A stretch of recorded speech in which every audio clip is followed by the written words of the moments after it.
Compendium of the Catechism of the Catholic Church. Section 2. The Seven Sacraments of the Church. The seven sacraments are baptism, confirmation, Holy Eucharist, penance, anointing of the sick, holy orders, matrimony. Question 250. How are the sacraments of the Church divided?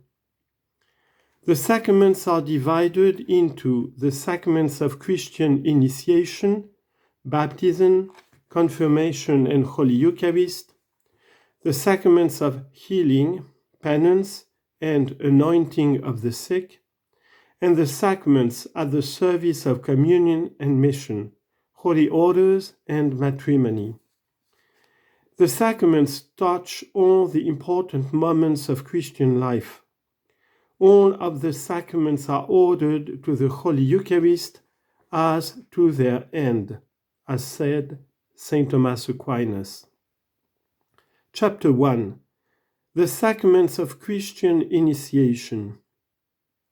How is Christian initiation brought about? Christian initiation is accomplished by means of the sacraments which establish the foundations of Christian life. The faithful born anew by baptism are strengthened by confirmation and then are nourished by the Eucharist. The sacrament of baptism. What names are given to the first sacrament of initiation? This sacrament is primarily called baptism because of the central rite with which it is celebrated. To baptize means to immerse in water. The one who is baptized is immersed into the death of Christ and rises with him as a new creature. 2 Corinthians chapter 5, verse 17. This sacrament is also called the bath of regeneration and renewal in the Holy Spirit. Titus chapter 3, verse 5. And it is called enlightenment because the baptized becomes a son of light. Ephesians chapter 5, verse 8. How is baptism prefigured in the Old Covenant? In the Old Covenant, baptism was prefigured in various ways: water, seen as source of life and of death; in the Ark of Noah, which saved by means of water; in the passing through the Red Sea, which liberated Israel from Egyptian slavery; in the crossing of the Jordan River that brought Israel into the Promised Land, which is the image of eternal life. Who brought to fulfillment those prefigurations? All the Old Covenant prefigurations find their fulfillment in Jesus Christ. At the beginning of his public life, Jesus had himself baptized by John the Baptist in the Jordan. On the cross, blood and water, signs of baptism, and the Eucharist flowed from his pierced side.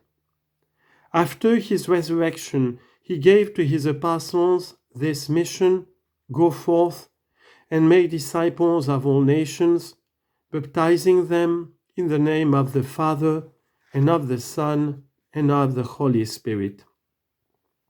Matthew chapter 28, verse 19.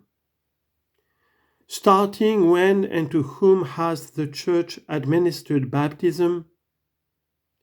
From the day of Pentecost, the Church has administered baptism to anyone who believes in Jesus Christ. In what does the essential rite of baptism consist? The essential rite of this sacrament consists in immersing the candidate in water or pouring water over his or her head while invoking the name of the Father and the Son and the Holy Spirit. Who can receive baptism? Every person not yet baptized is able to receive baptism. Why does the Church baptize infants? The Church baptizes infants because they are born with original sin.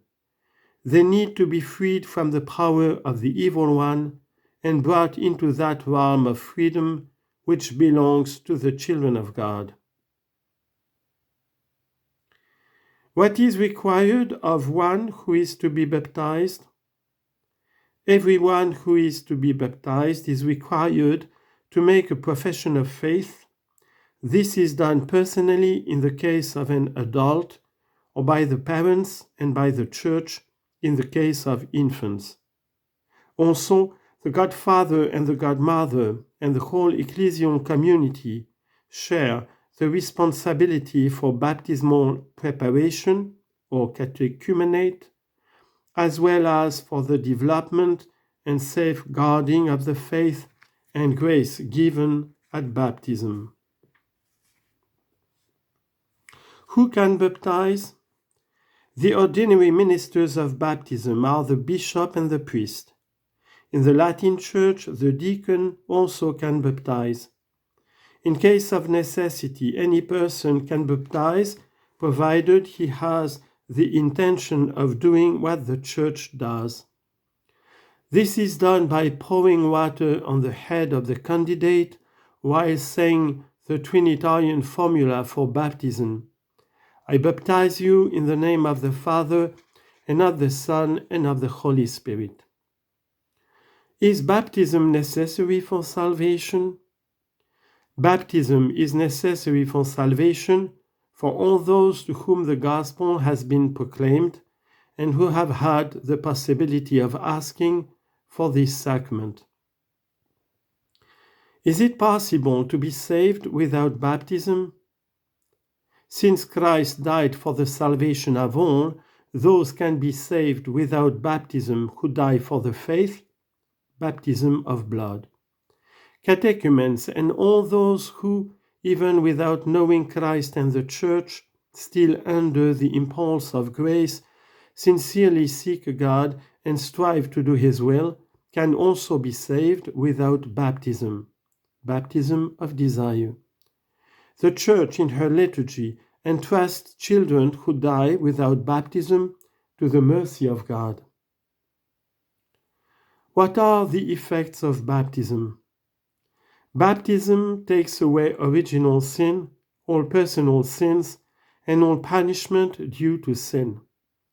It makes the baptized person a participant in the divine life of the Trinity through sanctifying grace, the grace of justification, which incorporates one into Christ and into His Church.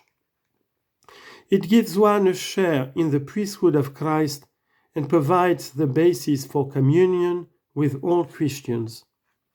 It bestows the theological virtues and the gifts of the Holy Spirit. A baptized person belongs forever to Christ. He is marked with the indelible seal of Christ, character. What is the meaning of the Christian name received at baptism?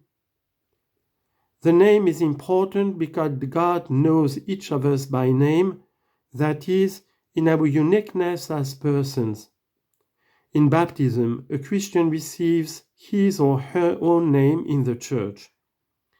It should preferably be the name of a saint who might offer the baptized a model of sanctity and an assurance of his or her intercession before God.